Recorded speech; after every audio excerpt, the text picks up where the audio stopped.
भारत से 3300 किलोमीटर दूर Iraq, Iran, Saudi अरब और ओमान जैसे खाड़ी देशों के बीच स्थित कुवैत देश में रक्तदान की ज़रूरत को पूरा करने के लिए सबसे पहले की कतार में यदि कोई खड़ा होता है तो वह है Shah Satnam ji greenish welfare force wing के सदस्य पूज्य संत डॉक्टर गुरमीत राम रहीम सिंह जी इंसा की पावन प्रेरणा से कुवैत में बसने वाले डेरा सच्चा सौदा के श्रद्धालु कोरोना काल में भी जरूरतमंदों के लिए लगातार सेवा कार्यों में जुटे हुए हैं। हर साल 3 से 4 मेगा ब्लड डोनेशन कैंप लगाने वाली कुवैत की साध संगत ने गत दिवस कुवैत के सबसे बड़े blood bank central blood bank में दर्जनों यूनिट रक्तदान किया। पूज्य संत डॉक्टर गुरमीत राम रहीम सिंह जी इंसा के पावन अवतार माह की खुशी में लगाए गए इस कैंप में कुवैत के विभिन्न हिस्सों से एक ही आवाज पर रक्तदान के लिए पहुंचे Shah Satnam ji greenish welfare force wing के सदस्यों के जज्बों को देखते हुए ब्लड बैंक की टीमें और स्थानीय प्रशासन ने सलाम किया। स्थानीय सेवादारों ने रक्तदानियों के लिए रिफ्रेशमेंट इत्यादि की उच्च स्तरीय व्यवस्था की। वहीं स्थानीय साध संगत के जिम्मेदारों ने बताया कि बहुत से सेवादार कोरोना के चलते सख्त नियमों के कारण रक्तदान के लिए नहीं आ पाए, लेकिन अपने गुरु की शिक्षाओं पर चलते हुए सभी सेवादारों ने नियमों का पालन करते हुए रक्तदान किया और ब्लड बैंक की टीमों को पूरा सहयोग दिया।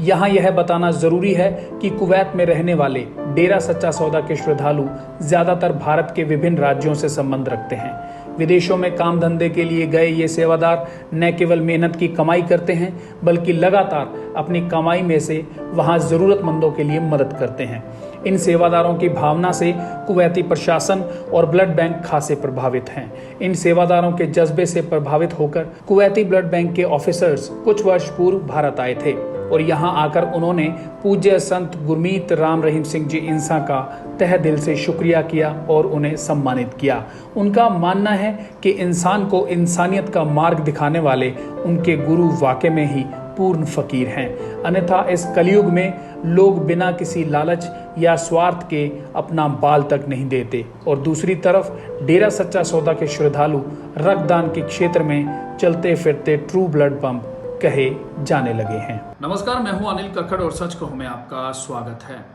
प्यारे दर्शकों, जिस तरीके से पूरी दुनिया में इस समय कोरोना का साया है, लेकिन डेरा सच्चा सौदा के श्रद्धालु लगातार पूरी दुनिया में आप किसी भी कोने में चले जाएं, अगर वहां डेरा सच्चा सौदा के प्रेमी हैं तो वो मानवता की सेवा करते हुए आपको मिल जाएंगे। इंडिया की बात कर लें, इंडिया में हरियाणा, पंजाब, राजस्थान, दिल्ली, यूपी, जहां भी ब्लड डोनेशन की जरूरत है तो सबसे पहला कॉल अगर किसी को जाता है तो वो डेरा प्रेमी को जाता है। इसी तरीके से कुवैत में जो एक गल्फ कंट्री है और वहां पर उस मुस्लिम देश में भी डेरा सच्चा सौदा के श्रद्धालु बिना किसी भेदभाव के, बिना किसी मजहब जाति देखे हुए लगातार ब्लड डोनेशन कर रहे हैं। अभी हाल ही में गत दिवस शाम को एक बहुत ही बड़ा रक्तदान कैंप लगाया गया जिसमें सैकड़ों डेरा सच्चा सौदा के श्रद्धालुओं ने हिस्सा लिया। हालांकि कोरोना महामारी के दौरान भी वहां बहुत से डेरा सच्चा सौदा के श्रद्धालु नहीं पहुंच सके और जिस तरीके से नियम जो है भारत में लागू हैं उसी तरीके से उन देशों में भी हैं और कोरोना की स्थितियों को देखते हुए बहुत से डेरा सच्चा सौदा के श्रद्धालु जो हैं अपने अपने जहां वो काम धंधा करते हैं या रहते हैं वहां रुके रहे या वहां आप कहें कि वहां से जा नहीं सके जिस तरीके से वो ब्लड डोनेशन करना चाहते थे। लेकिन उन्होंने ये दावा जरूर किया है कि जब भी उन्हें आगे मौका मिलेगा वे जो रह गए वो भी ब्लड डोनेशन जरूर करने जाएंगे। इस बारे में बात करने के लिए मेरे साथ जो हैं कुवैत से साध संगत के जिम्मेदार बिंदर इंसा हैं। आपको पहले बता दूं कि पूज्य संत डॉक्टर गुरमीत राम रहीम सिंह जी इंसा के पावन अवतार महीने अगस्त की खुशी में यह ब्लड डोनेशन का कैंप लगाया गया जो कि हर साल कुवैत की साध संगत लगाती है। और यहाँ पर जो ब्लड डोनेशन के लिए ब्लड बैंक की टीमें हैं उनका डेरा सच्चा सौदा के श्रद्धालु जो हैं उनके प्रति रवैया, नजरिया इतना बेहद प्यारा और खूबसूरत है कि जब भी डेरा सच्चा सौदा के श्रद्धालुओं को अगर यदि खुदा ना खास्ता ज़रूरत पड़ती है रक्त की या किसी और ज़रूरत की तो यह ब्लड बैंक जो है उनकी मदद करने के लिए सबसे आगे खड़ा होता है। क्योंकि यह जो रिलेशन डेरा सच्चा सौदा के श्रद्धालुओं ने अपनी मानवता की सेवा से इस देश में बनाया है वह वाकई में काबिल तारीफ है। और क्योंकि मानवता की सेवा के लिए डेरा सच्चा सौदा के श्रद्धालु तन मन और धन से लगातार जुटे हुए हैं जिसकी बानगी कुवैत में भी कल देखने को मिली है। ये रिपोर्ट देखी है जी। प्रेमी बिंदर इंसा जी, ਤੁਹਾਡਾ ਸੱਚ ਕਹੂੰ ਦੇ ਵਿੱਚ ਬਹੁਤ-ਬਹੁਤ ਸਵਾਗਤ ਹੈ जी। ਧੰਨ ਧੰਨ सतगुरु तेरे आसरा जी। ਸਭ ਤੋਂ ਪਹਿਲਾਂ ਤਾਂ ਸਾਰੀ ਸਾਧ ਸੰਗਤ ਨੂੰ ਪੂਜਿਆ ਪੂਜਨੀਕ ਹਜ਼ੂਰ ਪਿਤਾ ਜੀ ਦੇ ਅਵਤਾਰ ਮਾਂ ਦੀ ਜੀ ਕੋਟि ਕੋਟि ਮੁਬਾਰਕਬਾਦ ਜੀ, ਲੱਖ ਲੱਖ ਵਧਾਈ ਜੀ। ਧੰਨ ਧੰਨ ਸਤਿਗੁਰੂ ਤੇਰਾ ਹੀ ਆਸਰਾ ਜੀ ਸਾਰੀ ਸਾਧ ਸੰਗਤ ਵੱਲੋਂ। ਤਾਂ ਬਾਕੀ ਜੀ ਆਪਣੀ ਮਾਨਵਤਾ ਭਲਾਈ ਦੇ ਕੰਮ ਆ ਜੀ, ਜੋ ਕੁਵੈਤ ਸਾਧ ਸੰਗਤ ਹੈ ਜੀ ਉਹ ਵੱਧ ਚੜ ਕੇ ਕਰ ਰਹੀ ਹੈ ਹਜ਼ੂਰ ਪਿਤਾ ਜੀ ਦੀ ਰਹਿਮਤ ਨਾਲ, ਜਿਵੇਂ ਟ੍ਰੀ ਪਲਾਂਟ ਕਰਨਾ ਔਰ ਆਪਣਾ ਬਲੱਡ ਕੈਂਪ ਲਾਉਣਾ। ਸਾਲ ਦੇ ਵਿੱਚ ਤਕਰੀਬਨ 2-3 ਬਲੱਡ ਕੈਂਪ ਆਪਣੇ ਜ਼ਰੂਰ ਲੱਗਦੇ ਆ ਜੀ। ਜੀ ਬਿੰਦਰ ਜੀ, ਜਿਹੜਾ ਰਾਤ ਤੁਸੀਂ ਬਲੱਡ ਡੋਨੇਸ਼ਨ ਕੈਂਪ ਲਾਇਆ ਹੈ, ਉਹ ਕਿਹੜੀ ਥਾਂ ਤੇ ਲਾਇਆ ਕੁਵੈਤ ਦੇ ਵਿੱਚ, ਤੇ ਕਿੰਨੇ ਯੂਨਿਟ ਉੱਥੇ ਰਕਤਦਾਨ ਹੋਇਆ? ਉਹ ਜੀ ਜਾਬਰ ਵਾਲੀ ਹੈ ਜੀ, ਆਪਣਾ ਜਾਬਰ ਵਾਲੀ ਕਰਕੇ ਬਲੱਡ ਸੈਂਟਰ ਬੈਂਕ ਆ ਉਹ। ਤੇ ਉਸ ਦੇ ਵਿੱਚ ਜੀ ਆਪਣਾ ਪਹਿਲਾਂ ਤਾਂ ਬਹੁਤ ਜ਼ਿਆਦਾ ਸਾਧ ਸੰਗਤ ਦਾ ਜੋ ਆਪਣਾ ਬਲੱਡ ਯੂਨਿਟ ਹੁੰਦਾ ਜੀ, ਹੁਣ ਜੀ ਇੱਕ ਲੋਕਡਾਊਨ ਦੇ ਕਾਰਨ ਬਹੁਤ ਜ਼ਿਆਦਾ ਸੰਗਤ ਆ ਨਹੀਂ ਸਕੀਗੀ, ਕੁਝ ਇੰਡੀਆ ਫਸੀ ਆ ਸੰਗਤ, ਇਸ ਲਈ ਅਸੀਂ ਚਲੋ ਵੀ ਜਿੰਨਾ ਵੀ ਹੋ ਸਕੇ ਵੀ ਇੱਕ ਆਪਾਂ ਨੂੰ ਜਿਵੇਂ ਹਜ਼ੂਰ ਪਿਤਾ ਜੀ ਨੇ ਸਿਖਾਇਆ ਕਿ ਮਾਨਵਤਾ ਭਲਾਈ ਦੇ ਕੰਮ ਕਰੋ। ਇਸ ਟਾਈਮ ਬਲੱਡ ਦੀ ਬਹੁਤ ਹੀ ਜ਼ਰੂਰਤ ਆ ਹਰ ਇੱਕ ਦੇਸ਼ ਨੂੰ, ਅਸੀਂ ਉੱਥੇ ਤੋਂ ਵੱਧ ਸਾਧ ਸੰਗਤ ਨੇ ਹਿੱਸਾ ਲਿਆ ਜੀ। ਅਜੇ ਬਾਕੀ ਜੀ ਅਸੀਂ ਤਕਰੀਬਨ 10 ਕਾਊਂਟ ਨਹੀਂ ਕਰ ਸਕੇ ਕਿ ਕਿੰਨਾ ਹੈ ਉਹ, ਤੇ ਇਸੇ ਕਰਕੇ ਜੀ ਬਹੁਤ ਜ਼ਿਆਦਾ ਸੰਗਤ ਆਈ ਵੀ ਤੇ ਬਹੁਤ ਜ਼ਿਆਦਾ ਨਹੀਂ ਵੀ ਆਈ ਜੀ। ਬਾਕੀ ਬਾਹਰੋਂ ਜੋ ਵੀ ਆਪਣੇ ਜੋ ਨੌਨ ਪ੍ਰੇਮੀ ਉਹਨਾਂ ਨੇ ਬਹੁਤ ਸਾਥ ਦਿੱਤਾ ਜੀ ਸਾਡਾ, ਜੋ ਪ੍ਰੇਮੀ ਨਹੀਂ ਆ ਬਹੁਤ ਜ਼ਿਆਦਾ ਇਸ ਲਿਆ ਜੀ ਬਲੱਡ ਕੈਂਪ ਦੇ ਵਿੱਚ ਜੀ। ਜਿਸ ਤਰੀਕੇ ਨਾਲ ਤੁਸੀਂ ਬਾਹਰਲੇ ਮੁਲਕਾਂ 'ਚ ਰਹਿੰਦੇ ਹੋ ਬਾਈ ਜੀ, ਤੇ ਪੂਰਾ ਸਾਧ ਸੰਗਤ ਜਿਹੜੀ ਹੈ ਜਿੱਥੇ ਵੀ ਲਾ ਲਓ, ਚਾਹੇ ਆਸਟ੍ਰੇਲੀਆ ਲਾ ਲਓ, ਅਮਰੀਕਾ ਲਾ ਲਓ, ਨਿਊਜ਼ੀਲੈਂਡ ਲਾ ਲਓ, ਕੈਨੇਡਾ ਲਾ ਲਓ, ਹੋਰ ਜਿੰਨੇ ਵੀ ਦੇਸ਼ ਮੁਲਕ ਨੇ ਜਿਨ੍ਹਾਂ ਦੇ ਵਿੱਚ ਡੇਰਾ ਸੱਚਾ ਸੌਦਾ ਦੀ ਸਾਧ ਸੰਗਤ ਆ, ਉਹ ਲਗਾਤਾਰ ਮਾਨਵਤਾ ਭਲਾਈ ਦੇ ਕੰਮ ਕਰ ਰਹੀ ਹੈ, ਲਗਾਤਾਰ ਲੋਕਾਂ ਤੱਕ ਸੱਚ ਕਹੂੰ ਜਿਹੜਾ ਹੈ ਉਹਨਾਂ ਮਾਨਵਤਾ ਭਲਾਈ ਦੇ ਕੰਮਾਂ ਨੂੰ ਲੈ ਕੇ ਜਾ ਰਿਹਾ। ਸਭ ਤੋਂ ਪਹਿਲੀ ਗੱਲ ਇਹ ਹੁੰਦੀ ਹੈ ਕਿ ਜੀ ਅੱਜ ਦੇ ਦੌਰ ਦੇ ਵਿੱਚ ਜਿੱਥੇ ਕਰੋਨਾ ਦਾ ਪੂਰੀ ਦੁਨੀਆ ਦੇ ਵਿੱਚ ਜਿਹੜਾ ਕਹਿਰ ਮਚਿਆ ਹੋਇਆ, ਉਸ ਦੌਰ ਦੇ ਵਿੱਚ ਵੀ ਇਨਸਾਨ ਆਪਦੀ ਜਿਹੜੀ ਹੈ ਰੱਖਿਆ ਨੂੰ ਪਹਿਲਾਂ ਇਹ ਸੋਚਦਾ ਕਿ ਪਹਿਲਾਂ ਮੈਂ ਸੇਫ ਰਹਾਂ, ਬਾਅਦ ਦੇ ਵਿੱਚ ਹੀ ਕਿਸੇ ਦੀ ਭਲਾਈ ਹੋ ਸਕਦੀ ਹੈ। ਲੇਕਿਨ ਉਸ ਦੌਰ ਦੇ ਵਿੱਚ ਵੀ ਸਾਧ ਸੰਗਤ ਨਾਲੇ ਤਾਂ ਕਰੋਨਾ ਦੇ ਨਿਯਮਾਂ ਦਾ ਪਾਲਣ ਕਰਦੀ ਹੈ ਤੇ ਨਾਲੇ ਲੋਕਾਂ ਦੇ ਲਈ ਜੀ ਮਾਨਵਤਾ ਭਲਾਈ ਦੇ ਕੰਮ ਲਗਾਤਾਰ ਕਰ ਰਹੀ ਹੈ। ਦੇਖੋ ਜੀ, ਸਾਡੇ ਜੋ ਹਜ਼ੂਰ ਪਿਤਾ ਸੰਤ ਡਾਕਟਰ ਗੁਰਮੀਤ ਰਾਮ ਰਹੀਮ ਸਿੰਘ ਜੀ ਜੀ, ਉਹਨਾਂ ਨੇ ਇਹੀ ਸਿਖਾਇਆ, ਜੋ ਮਾਨਵਤਾ ਭਲਾਈ ਦੇ ਕੰਮ ਕਰਨੇ ਸਿਖਾਏ ਆ, ਜੋ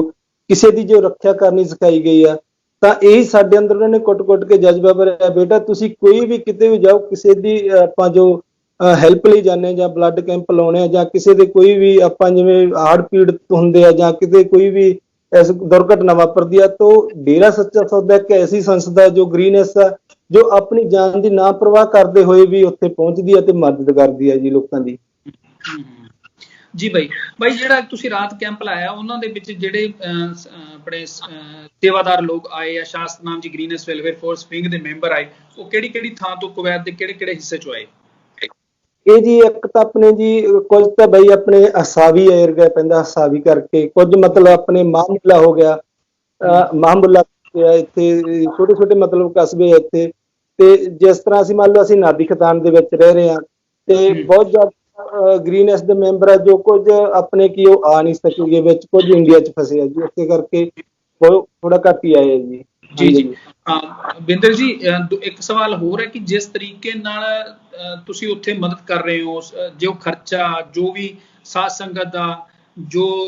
ਕਿਸੇ ਦੀ ਮਾਨਵਤਾ ਭਲਾਈ ਦੇ ਕੰਮਾਂ ਲਈ ਜੋ ਤੁਹਾਡਾ ਜੇਬ ਚੋਂ ਕੁਝ ਪੈਸਾ ਲੱਗਦਾ, ਉਹ ਕਿਸ ਤਰ੍ਹਾਂ ਤੁਸੀਂ ਇੱਕ ਦੂਸਰੇ ਨਾਲ ਮਿਲ ਜੁਲ ਕੇ ਕਰਦੇ ਹੋ? ਦੂਸਰਾ, ਜਿਹੜੇ ਲੋਕਾਂ ਦੀ ਤੁਸੀਂ ਮਦਦ ਕਰ ਰਹੇ ਹੋ, ਜਿਨ੍ਹਾਂ ਲਈ ਬਲੱਡ ਡੋਨੇਸ਼ਨ ਕਰ ਰਹੇ ਹੋ, ਉਹਨਾਂ ਦਾ ਕੀ ਰਿਐਕਸ਼ਨ ਰਹਿੰਦਾ?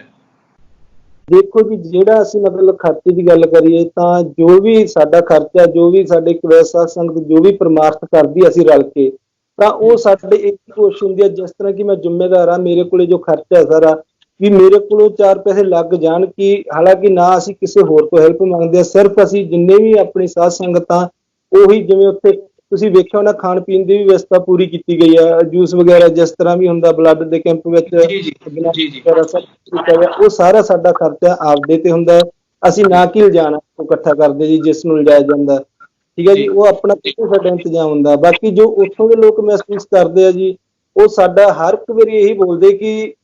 ਤੁਸੀਂ ਇੱਕ ਉਹਦੀ ਜਾਨੀ ਕਿ ਇਨਸਾਨ ਹੋ ਕਿ ਜਿਹੜੇ ਕਿ ਬਿਨਾਂ ਕਿਸੇ ਵੀ ਆਪਾਂ ਕਹਿੰਦੇ ਮਾਣ ਵਡਿਆਈ ਤੋਂ ਬਿਨਾਂ ਤੁਸੀਂ ਆਣ ਕੇ ਸੇਵਾ ਕਰਦੇ ਹੋ, ਆ ਕੇ ਹਰ ਇੱਕ ਸਾਲ ਦੇ ਵਿੱਚ 2-2 3-3 ਬਲੱਡ ਕੈਂਪ ਲਾਉਣੇ ਹੋ, ਤਾਂ ਸਾਡਾ ਉੱਥੇ ਉਹਨਾਂ ਨੂੰ ਬਹੁਤ ਵਧੀਆ ਉਹਨਾਂ ਦਾ ਰਿਐਕਸ਼ਨ ਹੁੰਦਾ, ਜੋ ਸਾਡੇ ਤੇ ਜੀ ਬਹੁਤ ਵਧੀਆ ਖੁਸ਼ ਹੁੰਦੀ ਉੱਥੇ ਦੀ ਟੀਮ। ਕੱਲ ਅਸੀਂ ਉਹਨਾਂ ਟੀਮ ਦੇ ਅਸੀਂ ਇਸੇ ਕਰਕੇ ਨਹੀਂ ਇੰਟਰਵਿਊ ਲੈ ਸਕੇ ਕਿਉਂਕਿ ਉੱਥੇ ਹੋਰ ਵੀ ਬਹੁਤ ਜ਼ਿਆਦਾ ਗਰੁੱਪ ਆਏ ਸੀ ਪਾਕਿਸਤਾਨ ਤੋਂ, ਇਸੇ ਕਰਕੇ ਉਹਨਾਂ ਦੇ ਨਾਲ। ਹਾਂਜੀ ਜੀ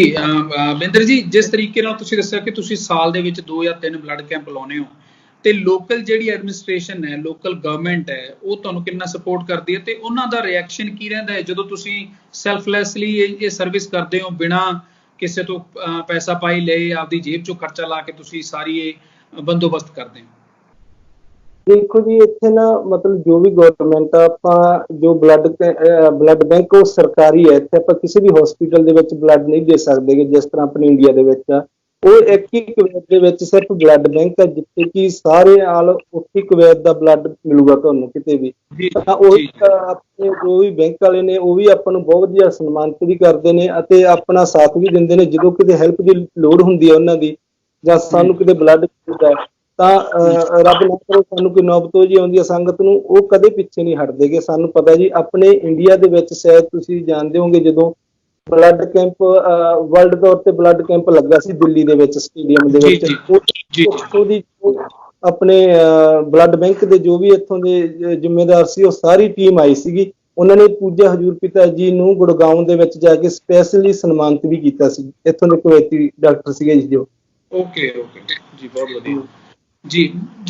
ਬਿੰਦਰ ਜੀ, ਜੋ ਮੌਜੂਦਾ ਹਾਲਾਤ ਨੇ, ਜਿਸ ਹਿਸਾਬ ਨਾਲ ਡੇਰਾ ਸੱਚਾ ਸੌਦਾ ਦੀ ਸਾਧ ਸੰਗਤ ਇੰਨੇ ਜ਼ਿਆਦਾ ਕ੍ਰਾਈਸਿਸ ਦੇ ਵਿੱਚ, ਅਨਿਆਂ ਦੇ ਬਾਵਜੂਦ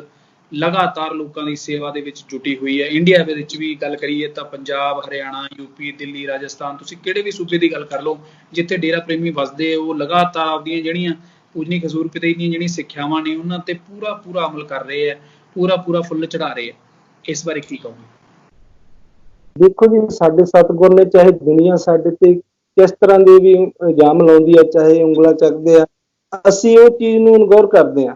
ਕਿਉਂਕਿ ਸਾਡੇ ਸਤਿਗੁਰ ਨੇ ਇੱਕ ਸੱਚ ਦਾ ਹੀ ਰਾਹ ਸਿਖਾਇਆ। ਸੱਚ ਤੇ ਚੱਲਦੇ ਰਹਿਣਾ, ਅਸੀਂ ਸੱਚ ਤੇ ਆਖਰੀ ਦਮ ਤੱਕ ਲੜਦੇ ਰਹਿਣਾ। ਦੁਨੀਆ ਸਾਨੂੰ ਕੋਈ ਵੀ ਕੁਝ ਵੀ ਕਹਿੰਦੀ ਆ, ਚਾਹੇ ਕਿੰਨਾ ਵੀ ਕੁਛ ਕਰਦੀ ਆ, ਅਸੀਂ ਉਹ ਤੇ ਧਿਆਨ ਨਹੀਂ ਦਿੰਦੇ ਗੇ। ਸਾਨੂੰ ਤਾਂ ਸਿਰਫ ਸਾਡੇ ਸਤਿਗੁਰ ਨੇ ਜੋ ਸਿਖਾਇਆ, ਮਾਨਵਤਾ ਭਲਾਈ ਦੇ ਕੰਮ, ਅਸੀਂ ਉਹੀ ਕਰਦੇ ਹਾਂ ਤੇ ਉਹੀ ਕਰਦੇ ਰਹਿਣਾ ਜੀ। ਜੀ ਬਿੰਦਰ ਜੀ, ਤੁਸੀਂ ਸੱਚ ਕਹੋ ਨੂੰ ਇੰਨਾ ਸਮਾਂ ਦਿੱਤਾ ਆਪਦਾ, ਤੇ ਸਾਨੂੰ ਉਮੀਦ ਹੈ ਕਿ ਇਸੇ ਤਰ੍ਹਾਂ ਹੀ ਕੁਵੈਤ ਦੀ ਸਾਧ ਸੰਗਤ ਲਗਾਤਾਰ ਮਾਨਵਤਾ, ਇਨਸਾਨੀਅਤ ਦੇ ਕੰਮ ਕਰਦੀ ਰਹੇਗੀ, ਹੋਰ ਵੱਧ ਚੜ ਕੇ ਕਰਦੀ ਰਹੇਗੀ। ਤੇ ਜੋ ਵੀ ਤੁਸੀਂ ਮਾਨਵਤਾ ਭਲਾਈ ਦੇ ਕੰਮ ਕਰਦੇ ਹੋ, ਇਹਨਾਂ ਵਿੱਚ ਹੋਰ ਤਰੱਕੀ ਆਵੇ, ਹੋਰ ਤੁਸੀਂ ਅੱਗੇ ਵਧੋ। ਸਾਡੀ ਇਹੀ ਦੁਆਵਾਂ ਤੁਹਾਡੇ ਨਾਲ ਹੈ ਜੀ ਬਾਈ ਜੀ, ਧੰਨ ਸਤਿਗੁਰੂ ਤੇਰੇ ਆਸਰਾ। ਬਾਕੀ ਜੀ ਦੁਬਾਰਾ ਤੋਂ ਫਿਰ ਸਾਰੀ ਸਾਧ ਸੰਗਤ ਵੱਲੋਂ, ਕੁਵੈਤ ਜੀ ਵੱਲੋਂ, ਹਜ਼ੂਰ ਪਿਤਾ ਜੀ ਦੇ ਅਵਤਾਰਮਾਂ ਦੀ ਸੱਚ ਕਹੂ ਚੈਨਲ ਨੂੰ ਤੇ ਸਾਰੀ ਹੀ ਸਾਧ ਸੰਗਤ ਨੂੰ ਕੋਟि ਮੁਬਾਰਕਬਾਦ, ਲੱਖ ਵਧਾਈ जी। बहुत शुक्रिया जी, बहुत शुक्रिया। देश विदेश की तमाम खबरों से जुड़े रहने के लिए सब्सक्राइब करें सच कहूं और बेल आइकन प्रेस करके पाएं हर लेटेस्ट अपडेट सबसे पहले।